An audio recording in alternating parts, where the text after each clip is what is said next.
नमस्कार।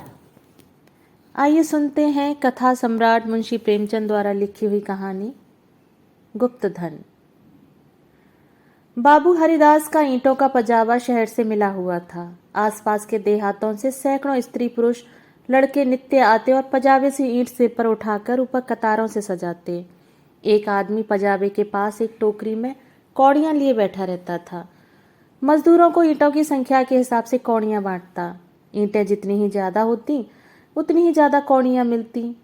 इस लोभ में बहुत से मजदूर बूते के बाहर काम करते। वृद्धों और बालकों को ईंटों के बोझ से अकड़े हुए देखना बहुत करुणाजनक दृश्य था। कभी कभी बाबू हरिदास स्वयं आकर कौड़ी वाले के पास बैठ जाते और ईंटें लादने को प्रोत्साहित करते। यह दृश्य तब और भी दारुण हो जाता था जब ईंटों की कोई असाधारण आवश्यकता आ पड़ती। उसमें मजदूरी दूनी कर दी जाती और मजूर लोग अपनी सामर्थ्य से दूनी ईंटें लेकर चलते। एक एक पग उठाना कठिन हो जाता। सिर से पैर तक पसीने में डूबे पजावे की राख चढ़ाए ईंटों का एक पहाड़ सिर पर रखे बोझ से दबे देख ऐसा जान पड़ता था मानो लोभ का भूत उन्हें जमीन पर पटक कर उनके सिर पर सवार हो गया है। सबसे करुण दशा एक छोटे लड़के की थी जो सदैव अपनी अवस्था के लड़कों से दुगनी ईंटें उठाता और सारे दिन अविश्रांत परिश्रम और धैर्य के साथ अपने काम में लगा रहता। उसके मुख पर ऐसी दीनता छाई रहती थी। उसका शरीर इतना कृश और दुर्बल था कि उसे देखकर दया आ जाती थी। और लड़के बनिए की दुकान से गुड़ लाकर खाते, कोई सड़क पर जाने वाले इक्कों और हवा गाड़ियों की बहार देखता और कोई व्यक्तिगत संग्राम में अपनी जिभ्या और बाहु के जौहर दिखाता। लेकिन इस गरीब लड़के को अपने काम से काम था। उसमें लड़कपन की न चंचलता थी, न शरारत, न खिलाड़ीपन, यहाँ तक कि उसके ओठों पर कभी हंसी भी न आती थी। बाबू हरिदास को उसकी दशा पर दया आती। कभी कभी कौड़ी वाले को इशारा करते कि उसे हिसाब से अधिक कौड़ियां दे दो। कभी कभी वे उसे कुछ खाने को दे देते। एक दिन उन्होंने उस लड़के को बुलाकर अपने पास बैठाया और उसके समाचार पूछने लगे। ज्ञात हुआ कि उसका घर पास ही के गांव में है। घर में एक वृद्धा माता के सिवा कोई नहीं है और वह वृद्धा भी किसी पुराने रोग से ग्रस्त रहती है। घर का सारा भार इसी लड़के के सिर था। कोई उसे रोटियां बनाकर देने वाला भी न था। शाम को जाता तो अपने हाथों से रोटियां बनाता और अपनी माँ को खिलाता था। जाति का ठाकुर था। किसी समय उसका कुल धन धान्य संपन्न था। लेन देन होता था और शक्कर का कारखाना चलता था। कुछ जमीन भी थी, किंतु भाइयों की स्पर्धा और विद्वेष ने उसे इतनी हीन अवस्था को पहुंचा दिया कि अब रोटियों के लाले थे। लड़के का नाम मगन सिंह था। हरिदास ने पूछा, गांव वाले तुम्हारी कुछ मदद नहीं करते? मगन, वाह, उनका वश चले तो मुझे मार डालें। सब समझते हैं कि मेरे घर में रुपए गड़े हैं। हरिदास ने उत्सुकता से पूछा, पुराना घराना है, कुछ ना कुछ तो होगा ही। तुम्हारी माँ ने इस विषय में तुमसे कुछ नहीं कहा? मगन, बाबूजी नहीं, एक पैसा भी नहीं। रुपए होते तो अम्मा इतनी तकलीफ क्यों उठाती? बाबू हरिदास मगन सिंह से इतने प्रसन्न हुए कि मजूरों की श्रेणी से उठाकर अपने नौकरों में रख लिया। उसे कौड़ियां बांटने का काम दिया और पजावे में मुंशी जी को ताकीद कर दी कि इसे कुछ पढ़ना लिखना सिखाइए। अनाथ के भाग्य जाग उठे। मगन सिंह बड़ा कर्तव्यशील और चतुर लड़का था। उसे कभी देर न होती, कभी नागा न होती। थोड़े ही दिनों में उसने बाबू साहब का विश्वास प्राप्त कर लिया। लिखने पढ़ने में भी कुशल हो गया।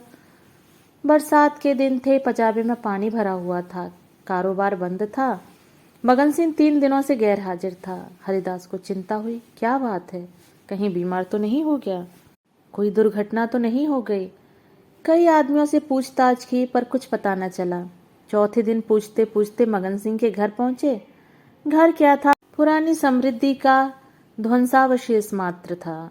उनकी आवाज सुनते ही मगन सिंह बाहर निकल आया। हरिदास ने पूछा, कई दिन से आया क्यों नहीं? माता का हाल क्या है? मगन सिंह ने अवरुद्ध कंठ से उत्तर दिया, अम्मा आजकल बहुत बीमार हैं, कहती हैं अब नहीं बचूंगी। कई बार आपको बुलाने के लिए मुझसे कह चुकी हैं, पर मैं संकोच के मारे आपके पास ना आता था। अब आप सौभाग्य से आ गए हैं तो जरा चलकर उसे देख लीजिए, उसकी लालसा भी पूरी हो जाए। हरिदास भीतर गए। सारा घर भौतिक निस्सारता का परिचायक था। सुर्खी, कंकड़, ईंटों के ढेर चारों ओर पड़े थे। विनाश का प्रत्यक्ष स्वरूप था। केवल 2 कोठरियां गुजर करने लायक थीं। मगन सिंह ने एक कोठरी की ओर उन्हें इशारे से बताया। हरिदास भीतर गए तो देखा वृद्धा एक सड़े हुए काठ के टुकड़े पर पड़ी कराह रही है। उनकी आहट पाते ही आंखें खोली और अनुमान से पहचान गई। बोली, आप आ गए, बड़ी दया की। आपके दर्शनों की बड़ी अभिलाषा थी। मेरे अनाथ बालक के नाथ अब आप ही हैं। जैसे आपने अब तक उसकी रक्षा की है, वह निगाह उस पर सदैव बनाए रखिएगा। मेरी विपत्ति के दिन पूरे हो गए। इस मिट्टी को पार लगा दीजिए। एक दिन घर में लक्ष्मी का वास था। बुरे दिन आए और उन्होंने भी आंखें फेर लीं। पुरखों ने इसी दिन के लिए कुछ थाती धरती माता को सौंप दी थी। उसका बीजक बड़े यत्न से रखा था, पर बहुत दिनों से उसका कहीं पता न लगता था। मगन के पिता ने बहुत खोजा पर पा न सके, नहीं तो हमारी दशा इतनी हीन न होती। आज 3 दिन हुए मुझे वह बीजक आप रद्दी कागजों में मिल गया। तब से उसे छिपाकर रखे हुए हूँ। मगन बाहर है। मेरे सिरहाने जो संदूक रखी है, उसी में वह बीजक है। उसमें सब बातें लिखी हैं। उसी से ठिकाने का भी पता चलेगा। अवसर मिले तो उसे खुदबा डालिएगा, मगन को दे दीजिएगा। यही कहने के लिए आपको बार बार बुलवाती थी। आपके सिवा मुझे किसी पर विश्वास न था। संसार से धर्म उठ गया। किसकी नीयत पर भरोसा किया जाए। हरिदास ने बीजक का समाचार किसी से न कहा। नीयत बिगड़ गई। दूध में मक्खी पड़ गई। बीजक से ज्ञात हुआ कि धन उस घर से 500 डग पश्चिम की ओर एक मंदिर के चबूतरे के नीचे है। हरिदास धन को भोगना चाहते थे, पर इस तरह कि किसी को कानो कान खबर न हो। काम कष्ट साध्य था। नाम पर धब्बा लगने की प्रबल आशंका थी, जो संसार में सबसे बड़ी यंत्रणा है। कितनी घोर नीचता थी।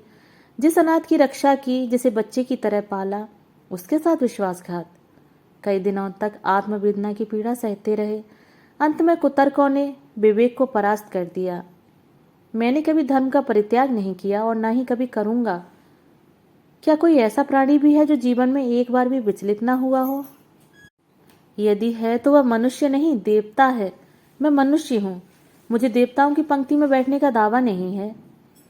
मन को समझाना बच्चे को फुसलाना है। हरिदास सांझ को सैर करने के लिए घर से निकल जाते। जब चारों ओर सन्नाटा छा जाता तो मंदिर के चबूतरे पर आ बैठते और एक कुदाली से उसे खोदते। दिन में 2-1 बार इधर उधर ताक झांक करते कि कोई चबूतरे के पास खड़ा तो नहीं है। रात की निस्तब्धता में उन्हें अकेले बैठे ईंटों को हटाते हुए उतना ही भय होता था जितना किसी भ्रष्ट वैष्णव को आमिष भोजन से होता है। चबूतरा लंबा चौड़ा था। उसे खोदते 1 महीना लग गया और अभी आधी मंजिल भी तय नहीं हुई। इन दिनों उनकी दशा उस पुरुष की सी थी जो कोई मंत्र जगा रहा हो। चित्त पर चंचलता छाई रहती। आंखों की ज्योति तीव्र हो गई थी। बहुत गुमसुम रहते, मानो ध्यान में हो। किसी से बातचीत न करते। अगर कोई छिड़कर बात करता तो झुंझला पड़ते। पंजाबी की ओर बहुत कम जाते। विचारशील पुरुष थे। आत्मा बार बार इस कुटिल व्यापार से भागती। निश्चय करते कि अब चबूतरे की ओर न जाऊंगा। बस संध्या होते ही उन पर एक नशा सा छा जाता।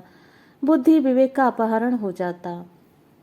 जैसे कुत्ता मार खाकर थोड़ी देर के बाद टुकड़े की लालच में जा बैठता है, वही दशा उनकी थी। यहाँ तक कि दूसरा मास भी व्यतीत हुआ। अमावस की रात थी। हरिदास मलिन हृदय में बैठी हुई काली माँ की भांति चबूतरे पर बैठे हुए थे। आज चबूतरा खुद जाएगा। जरा देर तक और मेहनत करनी पड़ेगी। कोई चिंता नहीं। घर में लोग चिंतित हो रहे होंगे, पर अभी निश्चिंत हुआ जाता है कि चबूतरे के नीचे क्या है। पत्थर का तहखाना निकल आया तो समझ जाऊंगा कि धन अवश्य होगा। तहखाना ना मिले तो मालूम हो जाएगा कि सब धोखा ही धोखा है। कहीं सचमुच तहखाना ना मिले तो बड़ी दिल लगी होगी। मुफ्त में उल्लू बनूं, पर नहीं। कुदाली खटखट बोल रही है। हाँ, पत्थर की चट्टान है। उन्होंने टटोल कर देखा। भ्रम दूर हो गया। चट्टान थी। तहखाना मिल गया। लेकिन हरिदास खुशी से उछले कूदे नहीं। आज वे लौटे तो सिर में दर्द था। समझे थकान है, लेकिन यह थकान नींद से न गई। रात को ही उन्हें जोर से बुखार आ गया। 3 दिन तक ज्वर में पड़े रहे। किसी दवा से फायदा न हुआ। इस रुग्णावस्था में हरिदास को बार बार भ्रम होता था, कहीं ये मेरी तृष्णा का दंड तो नहीं है। जी में आता था मगन सिंह को बीजक दे दूं और क्षमा की याचना करूं, पर भंडाफोड़ होने का भय मुंह बंद कर देता था। न जाने ईसा के अनुयायी अपने पादरियों के सम्मुख कैसे अपने जीवन भर के पापों की कथा सुनाया करते थे। हरदास की मृत्यु के पीछे यह बीजक उनके सुपुत्र प्रभुदास के हाथ लगा। बीजक मगन सिंह के पुरखों का लिखा हुआ है, इसमें लेश मात्र भी संदेह न था, लेकिन उन्होंने सोचा पिताजी ने कुछ सोचकर ही इस मार्ग पर पग रखा होगा। वे कितने नीति परायण, कितने सत्यवादी पुरुष थे। उनकी नीयत पर कभी किसी को संदेह नहीं हुआ। जब उन्होंने इस आचार को घृणित नहीं समझा तो मेरी क्या गिनती है। कहीं यह धन हाथ आ जाए तो कितने सुख से जीवन व्यतीत हो। शहर के रईसों को दिखा दूं कि धन का सदुपयोग क्यों कर होना चाहिए। बड़े बड़ों का सिर नीचा कर दूं, कोई आंखें न मिला सके। इरादा पक्का हो गया। शाम होते ही वे घर से बाहर निकले। वही समय था, वही चौकन्नी आंखें थीं, वही तेज कुदाली थी। ऐसा ज्ञात होता था मानो हरिदास की आत्मा इस नए भेष में अपना काम कर रही है। चबूतरे का धरातल पहले ही खुद चुका था। अब संगीन तहखाना था। जोड़ों को हटाना कठिन था। पुराने जमाने का पक्का मसाला था। कुल्हाड़ी उचट उचट कर लौट आती थी।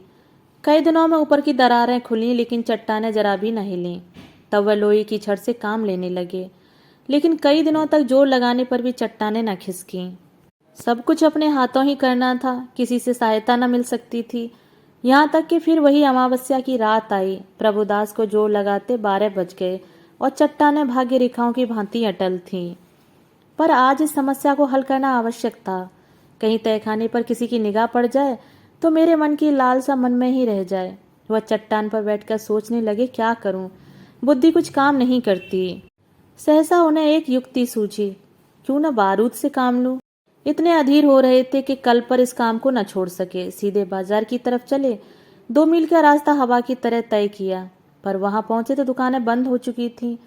आतिशबाज हीले करने लगा, बारूद इस समय नहीं मिल सकती, सरकारी हुक्म नहीं है, तुम कौन हो, इस वक्त बारूद लेकर क्या करोगे। ना भैया, कोई वारदात हो जाए तो मुफ्त में बंधा बंधा फिरूं, तुम्हें कौन पूछेगा। प्रभुदास की शांति वृत्ति कभी इतनी कठिन परीक्षा में न पड़ी थी। वे अंत तक अनुनय विनय करते ही रहे, यहाँ तक कि मुद्राओं की सुरीली झनकार ने उन्हें वशीभूत कर लिया। प्रभुदास यहाँ से चले तो धरती पर पांव न पड़ते थे। रात के 2 बजे थे। प्रभुदास मंदिर के पास पहुंचे। चट्टानों की दराजों में बारूद रख पलीता लगा दिया और दूर भागे। एक क्षण में बड़े जोर का धमाका हुआ। चट्टान उड़ गई। अंधेरा गार सामने था, मानो कोई पिशाच उन्हें निगल जाने के लिए मुंह खोले हुए है। प्रभात का समय था। प्रभुदास अपने कमरे में लेटे हुए थे। सामने लोहे के संदूक में 10,000 साल पुरानी मोहरें रखी हुई थीं। उनकी माता सिराने बैठी पंखा झल रही थी। प्रभुदास ज्वर की ज्वाला से जल रहे थे। करवटें बदलते, कराहते थे, हाथ पांव पटकते थे, पर आंखें लोहे के संदूक की ओर लगी हुई थीं। इसी में उनके जीवन की आशाएं बंद थीं। मगन सिंह अब पजावे का मुंशी था, इसी घर में रहता था। आकर बोला, पजावे चलिएगा, गाड़ी तैयार कराऊं।